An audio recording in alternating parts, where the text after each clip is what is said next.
ಇದರಿಂದ ಗೊತ್ತಾಗತ್ತೆ ಆ ಮನುಷ್ಯನ ಎಬಿಲಿಟಿ ಹೆಂಗಿರ್ಬೋದು ಅಂತಂದ್ರೆ. ಅದಕ್ಕೆ ಜಾರ್ಜ್ ಫರ್ನಾಂಡಿಸ್ ಅವರು ಜೈಲಲ್ಲಿದ್ರು ಕೂಡ ಆರಿಸಿ ಬಂದ್ರು ಅನ್ನೋದನ್ನ ನಾವು ಕಾಣ್ತಾ ಇದ್ದೇವೆ.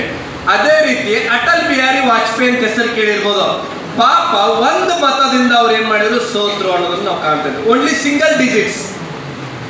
ಆ ಒಂದು ಮತ ನಿಮ್ಮದೇ ಆಗಿರ್ಬೇಕು ಅನ್ನೋದನ್ನ ನಮ್ಮ ಆಶೆ. ಅದಕ್ಕೋಸ್ಕರ ಏನಿದೆ ಅಂತಂದ್ರೆ, ನಿಮ್ಮ ಮತ ಏನು ಭಾರತಕ್ಕಾಗಿ, ನಿಮ್ಮದೊಂದು ಮತ ಏನಿದೆ ಅದು ಭಾರತಕ್ಕಾಗಿನೇ ಇರಬೇಕು ಅನ್ನೋದು ಈ ಜಾಗೃತಿಯ ಅಭಿಯಾನ ಆಗಿದೆ.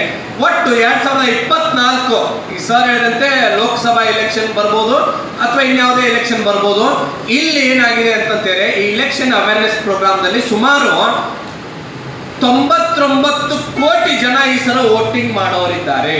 ಸುಮಾರು 135 ಕೋಟಿ ಜನ ಭಾರತದ ಜನಸಂಖ್ಯೆ ಅಂತಂತಂದ್ರೆ ಇದರಲ್ಲಿ 99 ಕೋಟಿ ಜನ ಏನಿದ್ದಾರೆ ಇಲೆಕ್ಷನ್ ವೋಟಿಂಗ್ ಮಾಡೋರಿದ್ದಾರೆ, ನಿಮ್ಮನ್ನು ನಮ್ಮನ್ನು ಸೇರಿಸಿ.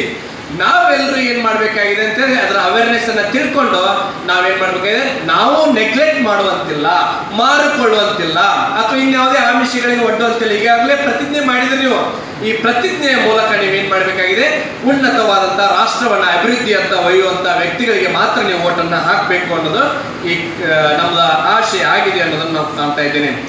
ಅದೇ ರೀತಿ ಒಂದು ಮತದಾನ ಮಾಡೋದ್ರಿಂದ ಏನ್ ಲಾಭ ಐತಿ?